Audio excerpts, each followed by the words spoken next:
Bonsoir, bienvenue. Merci d'être avec nous sur La Première. À la une de l'actualité ce soir, la lutte contre la délinquance passe aussi par l'accompagnement des jeunes. On le verra dans un instant à Moorea avec des associations impliquées et une délinquance en baisse de 7% l'an dernier. Qui contrôle toutes les données sensibles des Polynésiens en ligne? Leur sécurité est-elle garantie? Des questions stratégiques soulevées par une partie de la classe politique et par des spécialistes. Le déclin économique du centre-ville de Papeete se confirme. Des commerçants se plaignent de chiffres d'affaires en baisse de 10 voire 15%. Alors comment redynamiser la capitale? L'événement Back to School aura lieu ce samedi. On va en parler avec nos invités. Sébastien Bouzard, président de l'association Papeete Centre-ville, et Gaëtan Gradiano, directeur de Study Bird. Nous devons avancer, déclare Manuel Valls en Nouvelle-Calédonie. Le ministre des Outre-mer n'ignore rien, comme il le dit, de la prise de position du FLNKS, de son rejet de l'accord de Bougival. Mais il continue de travailler sur le texte avec toutes les autres formations politiques. Les violences intrafamiliales, les atteintes à l'intégrité physique et aux biens restent les infractions les plus fréquentes à Moorea. Même si, avec 777 faits commis l'an dernier, la délinquance est en baisse dans l'île Sœur. C'est grâce notamment au travail des associations. Reportage de Tururu Guerrar et David Chang. Celui que nous appellerons Teva a perdu sa mère à l'âge de 4 ans. Sans repère maternel et livré à lui-même, il s'est tourné vers l'association Arihevaro Francas pour trouver du soutien. Cette association nous a servi de repère, on va dire ça comme ça. Et aujourd'hui, je vois beaucoup de jeunes avec qui j'ai grandi dans cette association qui sont beaucoup sortis aujourd'hui. C'est une fierté de voir que malgré tout, on a pu quand même avancer. Accompagner la jeunesse, c'est la mission que s'est donnée cette association de Papetoe depuis 25 ans. Face au fléau de la délinquance, l'association offre un cadre et des activités pour éviter que les jeunes ne basculent dans la violence. Je ne peux pas savoir la fierté de la réussite de ce que ce petit il a traversé. Lui, on l'a aidé depuis petit. Je connais toute sa vie, quoi.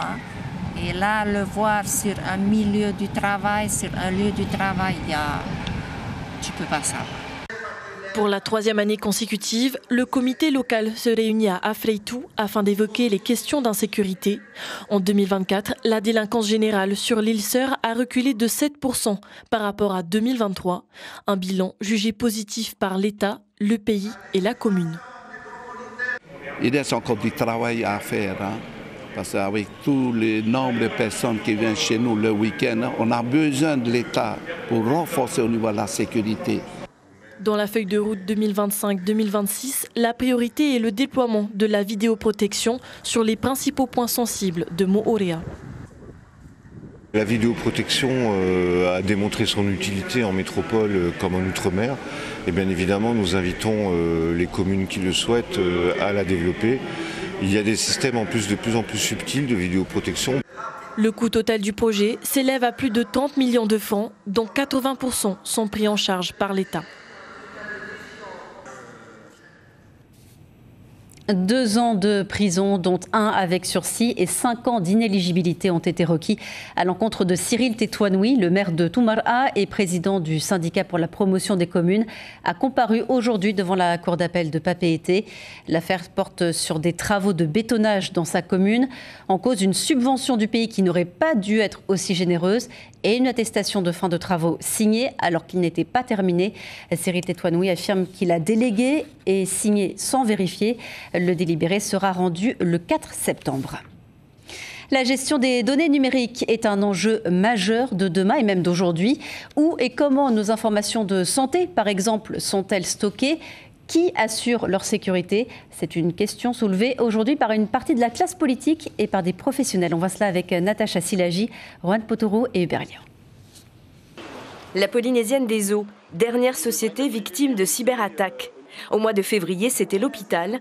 Et en 2019, un hacker au surnom de DK paralysait le trafic local. CQFD, la Polynésie a besoin de se protéger. C'est très important à mon avis le fait qu'on soit un tout petit pays. La cybersécurité, c'est bien entendu les attaques de l'extérieur. On a eu quelques exemples ici à Tahiti où on s'est rendu compte que certains avaient été déjà piratés. L'important, c'est la protection des données. Donc voilà, je travaille dans la banque, on le fait bien, et pourquoi pas pour autre chose. L'État est d'accord pour aider au financement d'un centre de ressources cyber, mais la Polynésie aurait déjà loupé le coche par 2 fois, en 2021 et le mois dernier. Qu'est-ce que nous voulons protéger? Comment nous allons protéger les Polynésiens contre ces attaques? Et si demain nous sommes complètement lâchés, est-ce que nous pouvons nous relever tout seuls? Est-ce que nous contrôlons nos données? La mise en œuvre ne pose pas de problème et on en fait ce que l'on veut. On peut commencer petit, par un centre qui fait de l'information à la population et ensuite le faire grossir tout doucement en compétences. C'est le projet Google avec ses 8 câbles fin 2027 qui cristallise les craintes de voir les données polynésiennes s'envoler. Tous les systèmes informatiques de sécurité ont été renforcés et font l'objet d'une surveillance 24 heures sur 24 et 7 jours sur 7 selon le président. Pas d'urgence donc pour un centre de ressources cyber. Dans l'absolu, si on devait pousser le raisonnement en étant un peu manichéen, on se dirait que nous, l'idéal, ce serait qu'on ait des serveurs en Polynésie opérés par des sociétés polynésiennes. Maintenant, jusqu'à, on va dire, l'arrivée de Google chez nous, la question se heurtait à un point technique qui était celui de la capacité en débit à l'international. Les données des athlètes des JO 2024 qui logeaient à bord de l'Aranui avaient été sécurisées. Une protection exceptionnelle. À quand une souveraineté numérique polynésienne? Les clients se font de plus en plus rares dans le centre-ville de Papeete, d'après les commerçants. Certains parlent d'un chiffre d'affaires en baisse de 10, voire de 15%.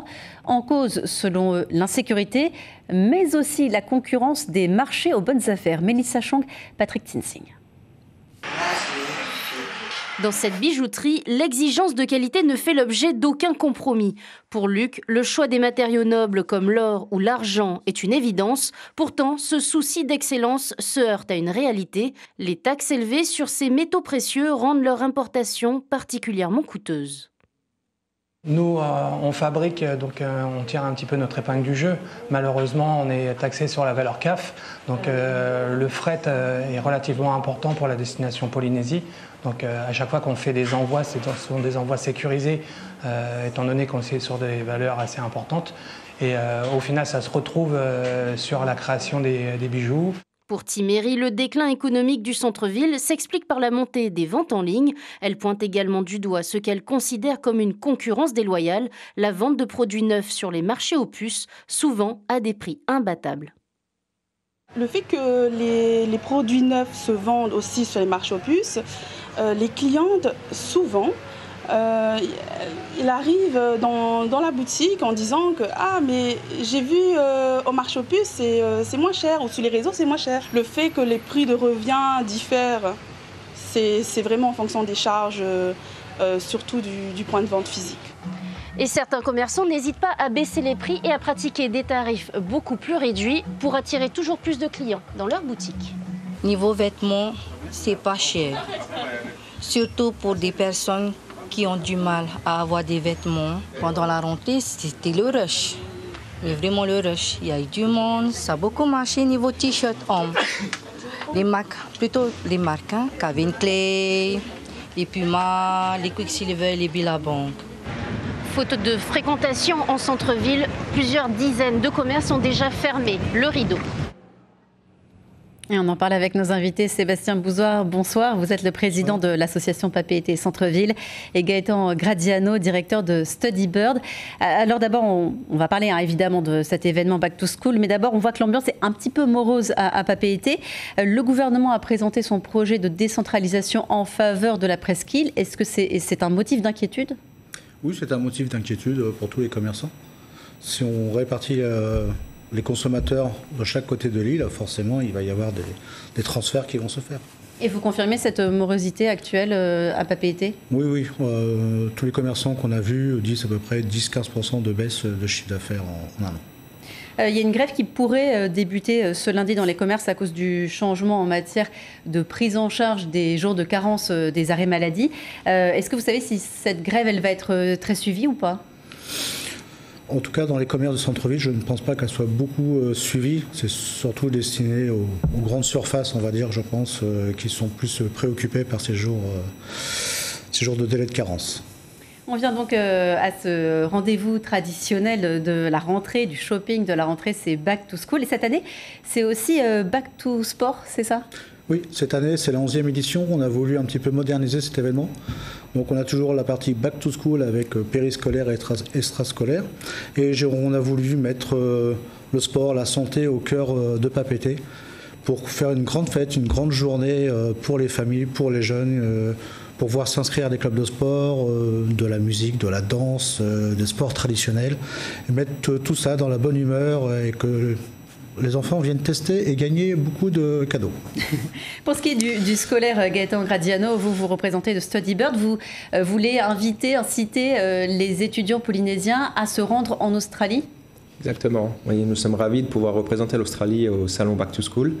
Et effectivement, notre rôle est d'aider les jeunes à s'intégrer au mieux en Australie. On n'y pense pas souvent, l'Australie. Les jeunes ici vont plutôt étudier soit ici, soit dans l'Hexagone, au Canada ou en Nouvelle-Zélande, pas l'Australie. Comment vous l'expliquez ? Justement, on est là pour éveiller les gens, leur expliquer les avantages à venir étudier en Australie. Quels sont ces avantages alors ? Le niveau d'études est quand même bien élevé et les diplômes sont reconnus. Donc si on étudie une licence, un master degree en Australie, il sera reconnu un peu partout à l'international. Et aussi l'environnement. Donc l'environnement en Australie est quand même vraiment apprécié par tous les étudiants internationaux. C'est très sécurisé. En revanche, il y a une question de coût. Ça coûte cher d'aller faire ses études en Australie ? Pas nécessairement, justement. Je vous invite tous à venir au salon nous rencontrer pour qu'on puisse en discuter, puisqu'il y a vraiment des bourses scolaires qui sont mises en place dans différents établissements scolaires en Australie, qui permet effectivement de réduire le coût des études et c'est pas forcément plus cher qu'une école de commerce en métropole. Alors Sébastien, vous en disiez quelques mots tout à l'heure, il y a aussi des stands santé. C'est aussi pour vous l'occasion que les familles abordent des questions un petit peu sensibles en ce moment, notamment par exemple l'addiction à l'ice. Oui, la direction de la santé nous a tout de suite marché avec nous dans cette journée et va proposer plusieurs stands de santé sur l'addiction, la prévention. On a aussi tout ce qui est suicide, le harcèlement avec la DPDJ, la police sera là aussi.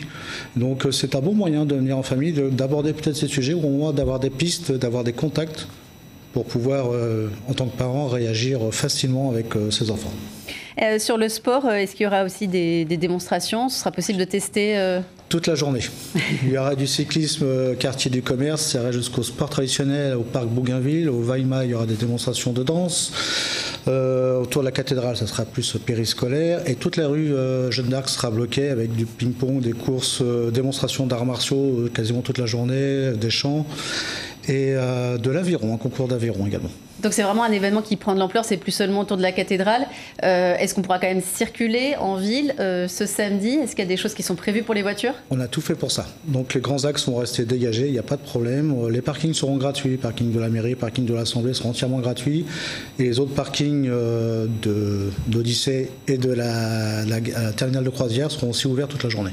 À cet événement donc, qui s'annonce d'ampleur, est-ce que ce genre de rendez-vous permet d'attirer de nouveau les gens en centre-ville et de les faire revenir justement là où ils ne vont plus ? Oui, c'est ça. C'est le but, c'est de réunir les gens, de passer des bonnes journées. Les commerçants sont pleinement impliqués parce que beaucoup ont donné des bons d'achat, des cadeaux pour les jeunes qui vont réussir les challenges. Et beaucoup de tarifs et beaucoup de promotions spéciales seront faits par les commerçants ce samedi. Merci beaucoup à tous les deux d'être venus et bon Back to School donc ce samedi à Papeete. Merci. Manuel Valls poursuit sa visite en Nouvelle-Calédonie. Le ministre des Outre-mer semble déterminé à mener l'accord de Bougival à son terme, malgré l'opposition d'une partie du camp indépendantiste.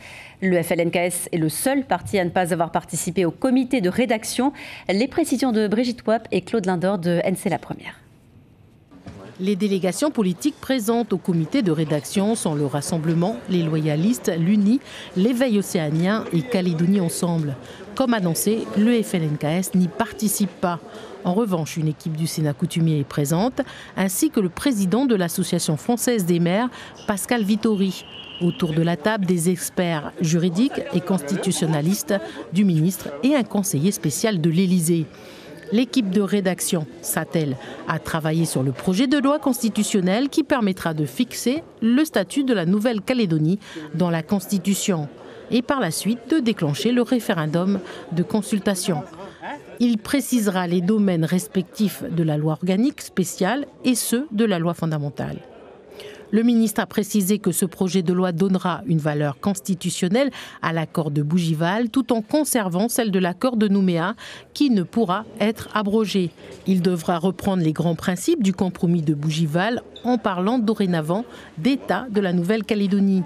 2 articles préciseront la répartition des compétences entre l'État et les institutions calédoniennes, les règles d'organisation et de fonctionnement des collectivités, le corps électoral, les conditions de transfert des compétences de l'État calédonien aux provinces. Le gouvernement s'engage à présenter au premier trimestre 2026 un projet de loi organique spéciale. La loi sur le report des élections provinciales devrait être promulguée à la mi-octobre et la loi constitutionnelle n'entrera en vigueur uniquement après la consultation référendaire. Et ce soir, Manuel Valls répondra en direct aux questions des Calédoniens pendant 1h30 à l'issue de sa nouvelle visite en Nouvelle-Calédonie. L'échange sera à suivre sur notre antenne à partir de 22h10. Il y a des remous au sein de la Fédération motocyclisme de Polynésie. Son président Toumaoui Olosé vient de démissionner. Dans une lettre adressée au ministre des Sports, cette figure du motocross dénonce subir trop d'attaques de personnes intérieures et extérieures à la fédération et qui le blessent et impactent sa vie privée. Fin de citation. Des chants, oreros et discours officiels pour fêter la pose de la première pierre de la nouvelle école maternelle Nu'uta Wharatea à Mateia. L'ancienne école vieille de 45 ans a été détruite pendant les vacances. Le coût des travaux s'élève à 476 millions de francs, financé à 95% par l'État via le FIP. 200 enfants y seront accueillis d'ici 2 ans. Nous savons qu'il y aura 1 an et demi de chantier et pendant ce temps, nous sommes tous ensemble réunis, aussi bien l'école maternelle que élémentaire, donc plus de 300 élèves et toute la communauté éducative, que ce soit les parents, les enseignants, l'équipe de circonscription. Nous avons hâte de pouvoir inaugurer cette nouvelle école. Et on arrive à la fin de ce journal dans lequel on a fait le point sur la délinquance à Moorea. Délinquance en baisse de 7% en 2024 par rapport à l'année précédente, même si on dénombre tout de même 777 faits commis. La priorité de la commune est désormais de déployer des systèmes de vidéoprotection avec le soutien de l'État. Et l'information continue sur notre site internet avec notamment cet article sur les Nora, les jeunes pétrels de Tahiti qui s'échouent en nombre en ce moment sur les routes, dans les jardins ou dans les parkings. Alors qu'ils quittent la montagne pour gagner l'océan, ils sont désorientés par les lumières artificielles. Une soirée de série sur la première ce soir, 2 épisodes de la série Wish, puis 911 Lone Star. Avant donc de suivre l'intervention du ministre des Outre-mer, Manuel Valls, interrogé par des Calédoniens. En radio, rendez-vous dès 6h demain pour les journaux avec Heyari Tayata et Tawarili. Et en télé, vous aurez le plaisir de retrouver demain Suliane Favnek pour votre journal en français. Excellente soirée à tous.